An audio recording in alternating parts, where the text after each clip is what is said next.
Bonjour, bienvenue dans cette toute première vidéo qui sera sur cette chaîne YouTube. Chaîne YouTube, contrairement à mon autre chaîne YouTube qui s'appelle Sacha History, je vais poster plus de choses sur le développement personnel, comment vous pouvez changer, comment vous pouvez matérialiser la vie que vous désirez, mais également sur la souffrance émotionnelle. Quand vous avez une souffrance émotionnelle, comment faire pour vous sentir mieux, notamment avec une méthode. Je suis praticien certifié, ça s'appelle l'EFT. Qu'est-ce que l'EFT peut vous apporter dans votre vie et pourquoi je conseille à tout le monde de pratiquer l'EFT de manière quotidienne. Je vais aussi rentrer un petit peu plus dans le scientifique et dans le concret sur comment, le pourquoi et tout ça, je trouve qu'ils sont très intéressants. Voilà, donc n'oubliez pas de vous abonner pour me donner de la force, à liker, à mettre un commentaire, tout ça c'est pour me donner de la force. Vous, ça vous prend très peu de temps et moi ça m'aide énormément pour le référencement de la vidéo. Donc je vous remercie énormément. On passe tout de suite au générique et on se retrouve après. Générique. Je suis hyper heureux d'être avec vous pour cette vidéo. Je vais vraiment non seulement vous expliquer une passion de vie, parce que réellement pour moi, ce que je veux vous partager aujourd'hui, c'est mon quotidien. Aujourd'hui, j'accompagne des gens au quotidien également par rapport à des souffrances émotionnelles. Des gens viennent me voir pour toutes sortes de problématiques. J'anime également des ateliers de groupe. N'hésitez pas à venir vous abonner sur mon Instagram, Sacha History-du-bas, ou mon TikTok, Sacha History. Là, je vous partage plein d'ateliers de groupe. Peut-être que ça pourrait vous intéresser. Aujourd'hui, dans le sommaire de cette vidéo, on va voir qu'est-ce que c'est l'EFT, pourquoi l'EFT c'est important dans votre vie, et on va également faire un cas pratique dont je vais vous démontrer que l'EFT ça fonctionne et que quand on pratique l'EFT on peut directement avoir des résultats immédiats. Et d'ailleurs je fais juste une aparté, c'est pour ça que j'aime autant cette technique, parce que moi j'en ai eu marre, on doit faire des thérapies longues, j'en ai eu marre qu'on doive utiliser des méthodes compliquées pour aider les gens, et c'est parce que j'en ai marre de ça que j'ai décidé d'appliquer l'EFT. L'EFT c'est une méthode qui est simple, que vous pouvez pratiquer chez vous, c'est une méthode que si vous venez me voir en séance parce qu'il y a une petite difficulté, mais vous allez le comprendre, je vais vous l'expliquer, et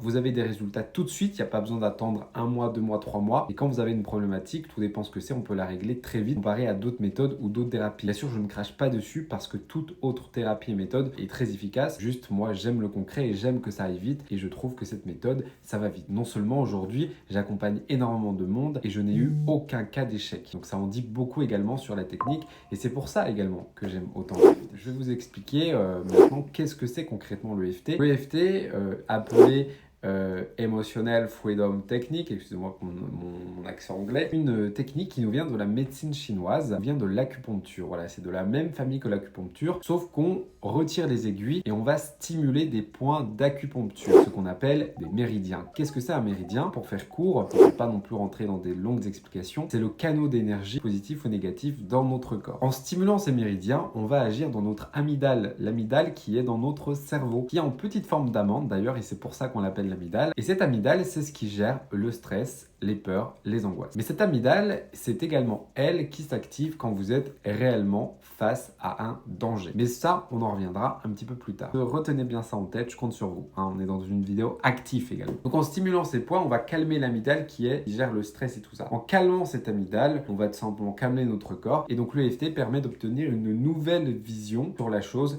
et également de changer des comportements. L'EFT, ça se fait en 3 phases. Première phase, c'est le point karaté. C'est la phrase d'acceptation.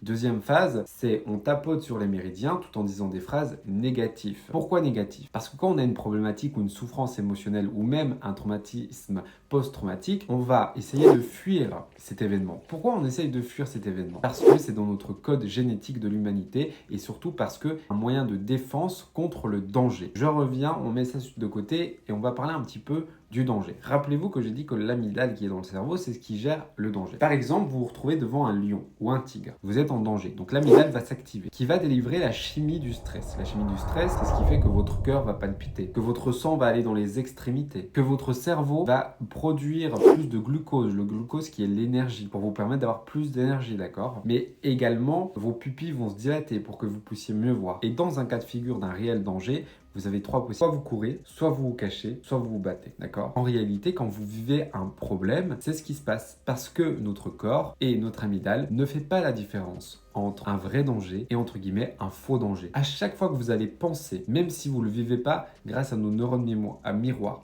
que vous le vivez ou non, peu importe, les neurones miroirs, si vous l'imaginez, rentrent en jeu. C'est ce qui fait que dès que vous êtes négatif, vous activez votre amygdale qui active le stress et qui active cette chimie de stress. Tout ce que je viens de dire, votre cœur qui palpite, comme si vous étiez face à un danger. Donc à ce moment-là, vous allez utiliser ces trois possibilités. Par un exemple, vous avez une pile de factures que vous ne voulez pas ou que vous ne pouvez pas payer. À ce moment-là, cette pile de factures, vous la mettez dans votre tiroir. Donc vous êtes négatif par rapport à votre pile de factures, sauf que votre amygdale vous pousse à vous mettre hors de danger. Donc par exemple, votre protection à vous, c'est de prendre cette pile de factures, de la mettre dans un tiroir, de refermer le tiroir. Donc vous fuyez le problème. Et ça, il se passe tout le temps. À chaque fois qu'on a un problème, c'est ce qui se passe. Maintenant, regardez dans votre vie à quel point vous êtes négatif, à quel point vous imaginez et vous avez vécu des choses négatives. À chaque fois que vous pensez, même sur des choses que vous avez vécues il y a 10 ans en arrière, votre amygdale s'active. Vous vivez dans le stress. Vivre dans le stress, c'est pas bon pour votre corps. Ça affaiblit votre système immunitaire. Quand on vit dans le stress et quand on vit dans la chimie du stress, vous êtes d'accord que quand on est devant un lion, c'est pas le moment d'entreprendre des projets. C'est pas le moment d'être heureux. C'est pas le moment de créer sa vie. C'est pas le moment de manifester. Et tout ça fait que du coup, vous allez choisir ces trois possibilités. Soit courir, soit fuir, soit vous cacher. J'espère que c'est à peu près clair. N'hésitez pas à me dire en commentaire si vous avez compris cette explication. Donc, j'espère que vous compreniez maintenant la relation entre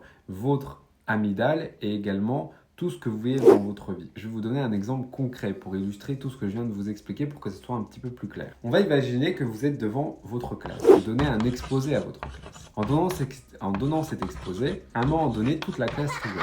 À ce moment-là, vous êtes face à un danger pour votre amygdale. Donc, votre amygdale se déclenche. Mais vous êtes d'accord que vu que vous êtes dans votre classe, vous ne pouvez pas utiliser ces trois protections pour agir. Vous ne pouvez pas courir, vous ne pouvez pas vous battre contre tout le monde, vous n'allez pas vous cacher. Vous n'allez pas vous cacher sous le bureau de la maîtresse. Donc, vous allez rester planté là et vous allez essayer de continuer. Vous allez devenir tout rouge, qui va faire une augmentation du stress. Cette augmentation du stress va se stocker dans votre mémoire à long terme. Ensuite, ça se passe, une semaine passe, vous vous sentez mieux. Mais vous remarquez quelque chose, à chaque fois que vous êtes face à un groupe de personnes, même 2 ou 3, vous commencez à avoir les mains moites, vous commencez à être stressé. Pourquoi? Parce que votre mémoire va réactiver votre amygdale, parce que votre amygdale va s'activer à chaque fois que vous êtes dans une situation similaire. Donc en l'occurrence, devant un groupe de personnes. Sur le long terme, si vous ne guérissez pas et vous ne libérez pas cela, cette blessure que vous avez en vous, sur le long terme, ça peut créer ce qu'on appelle de la phobie sociale. Moi, c'est ce que j'appelle des mini-blocages. Un mini-blocage peut créer une suite de choses qui peut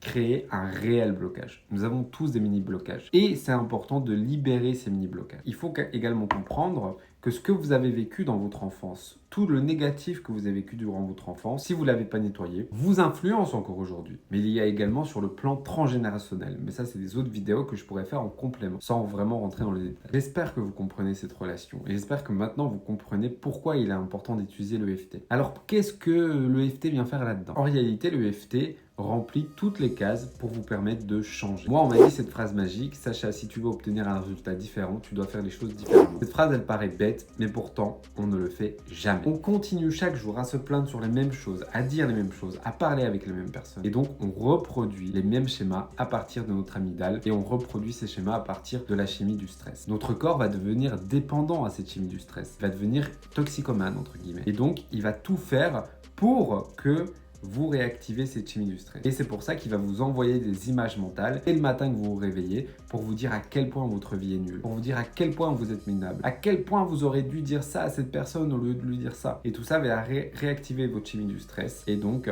votre corps va être content. Donc en d'autres termes, vous devenez dépendant de la vie que vous n'aimez pas. Et ça, c'est très important de comprendre également. Donc l'EFT, dans un premier temps, il vient accepter la problématique. Donc vous arrêtez de fuir, vous arrêtez de courir, vous arrêtez de vous cacher, vous l'acceptez. Puis ensuite, on va l'accepter encore plus en disant les phrases négatives, d'accord? Une fois qu'on a obtenu sur une échelle de 0 à 10 et qu'on est descendu sur l'échelle de 0 à 10 à 2, 3, et ben on va passer à la troisième phase qui est la phase de reprogrammation positive. Et à ce moment-là, on va reprogrammer votre cerveau et votre amygdale pour qu'elle agisse différemment. Donc ça va apporter un changement biochimique qui va vous permettre de manier la résolution de certains problèmes. Combien de clients viennent me voir pour une problématique? Après la séance, on laisse une semaine, ils reviennent la semaine suivante, je leur parle un petit peu et en fait, ils ont oublié la problématique de pourquoi ils étaient venus me voir, tellement ils ont téléchargé le nouveau programme. Alors vous allez me dire, ouais mais Sacha, pourquoi on est obligé d'utiliser l'EFT? Pourquoi on ne peut pas simplement penser positivement? La réponse est toute simple. Mais que vous avez une programmation qui est négative, que par exemple vous allez écouter un séminaire Et dans le séminaire, le mec vous dit, il faut que vous pensiez positivement. Et qu'après le séminaire, vous essayez de penser positivement. Vous avez créé ce qu'on appelle une incohérence pour votre cerveau. Vous avez un programme négatif, mais vous essayez de penser positivement. Donc le changement, il est trop élevé, qui va créer une incohérence. Et il faut savoir que votre cerveau fait toujours en sorte tous les jours que votre intérieur représente l'extérieur. C'est pour ça que quand on a une personne qui a une programmation positive et une personne qui a une programmation négative, ces deux personnes vivent la même journée, obtiennent des résultats différents. Parce que quelqu'un qui pense positivement va voir le monde positivement et va donc faire en sorte que son monde extérieur soit positif. Une personne qui pense négativement va faire en sorte que son monde extérieur soit négatif pour que ce soit cohérent. Donc si vous commencez à penser positif alors que vous êtes négatif, vous créez une incohérence. Et cette incohérence est source de danger pour votre corps, donc vous activez votre amygdale. Ça ne résout pas le problème et c'est pour ça que la plupart des gens n'arrivent pas à changer. Donc le EFT, il vient régler ce problème car on accepte, puis on se reprogramme, on obtient un changement biochimique. J'espère que l'explication a été claire. N'hésitez pas à venir me dire en commentaire ce que vous n'avez pas compris ou si vous avez des questions. Je prendrai bien entendu le temps de répondre à tout le monde avec grand plaisir. Bon, parler c'est bien, mais moi je dis toujours, le mieux c'est de l'expérimenter. Donc je vais vous proposer une petite séance de EFT pour expérimenter cela. Vous êtes prêts? On passe directement à la suite. Alors, vous allez faire exactement ce que je fais. Si je tape ici, vous faites ça. Si je tape ici, vous faites également ça. Je vais dire des phrases, vous les répétez après moi. Vous êtes prêts? Alors c'est parti. On va faire un peu sur le stress. Point karaté, vous tapez comme ceci. Même si je me sens stressé, je choisis de m'aimer complètement et profondément.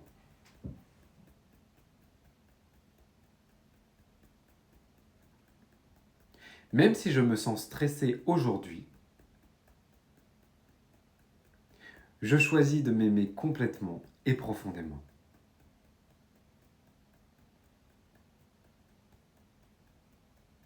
Même si je me sens stressé aujourd'hui,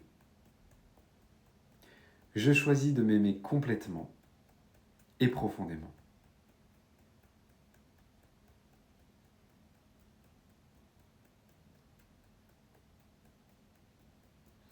Super. Début du sourcil. Je suis stressé.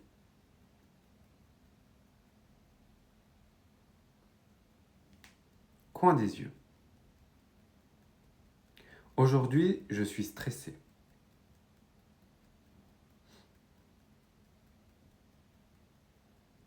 Sous les yeux.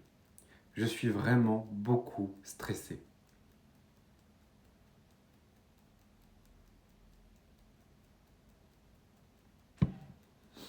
Sous le nez.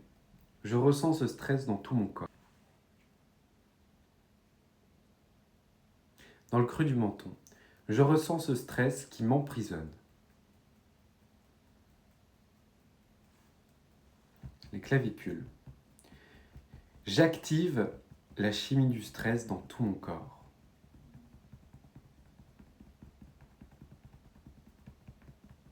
Sous le bras.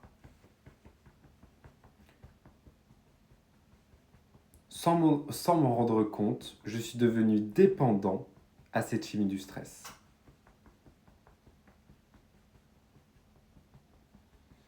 Et pour finir, sommet de la tête, je suis vraiment très stressé aujourd'hui.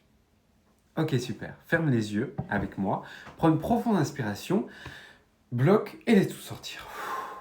Et pose-toi cette question, les yeux fermés. Reste dans l'instant présent et pose-toi cette question. Comment je me sens maintenant? Puis, tu peux ouvrir les yeux. Viens me dire en commentaire tout de suite comment tu te sens, c'est très important. Pour ma part, je me sens beaucoup plus détendu, je me sens beaucoup plus souriant. D'accord? Si vous n'avez pas obtenu de résultats à partir de là, je vous invite de revenir en arrière et de refaire plusieurs fois le tour en EFT jusqu'à que vous obteniez une sensation qui est différente. D'accord? Si vous avez obtenu une sensation différente, qui est sûrement votre cas, on passe donc à la troisième phase qui est la phase de reprogrammation. Alors c'est parti, début du sourcil. Je choisis de diminuer le stress que je ressens.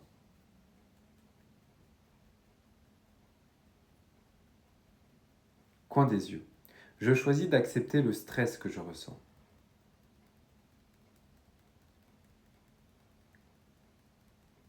Sous les yeux. Je choisis de me détendre complètement et profondément. Sous les yeux. Je choisis de me sentir bien avec moi-même. sous le nez, pardon. Je choisis de me sentir merveilleusement bien, dans le ici et maintenant. Dans le creux du menton. Chaque jour, je prends conscience de la chimie de ce stress. Chaque jour, j'apprends à gérer un peu plus ce stress. Sous le bras. Je me sens merveilleusement bien. Et sommet de la tête. Je me sens détendu et calme. Super. Ferme les yeux, prends une profonde inspiration et laisse tout sortir. Et repose-toi cette question, qu'est-ce qui a changé en moi? Puis, tu peux ouvrir les yeux. Je me sens plus du tout stressé, je me sens même hyper bien, hyper détendu. J'espère que c'est votre cas. Venez me dire en commentaire comment vous avez vécu cette séance, qu'est-ce que vous avez appris de cette vidéo. N'oubliez pas de vous abonner, de liker, de mettre un commentaire, ça vous prend quelques minutes et moi ça change tout pour moi, donc merci beaucoup. Et si vous voulez aller plus loin et avoir un accompagnement personnalisé sur des problématiques, n'hésitez pas à aller sur mon site internet sachaeft.com où vous pourrez prendre votre rendez-vous. Si c'est pour votre premier rendez-vous, vous obtenez un rendez-vous totalement gratuitement. Donc ne loupez pas ça, merci beaucoup. Et je vous dis à la semaine prochaine pour une nouvelle vidéo. À très vite.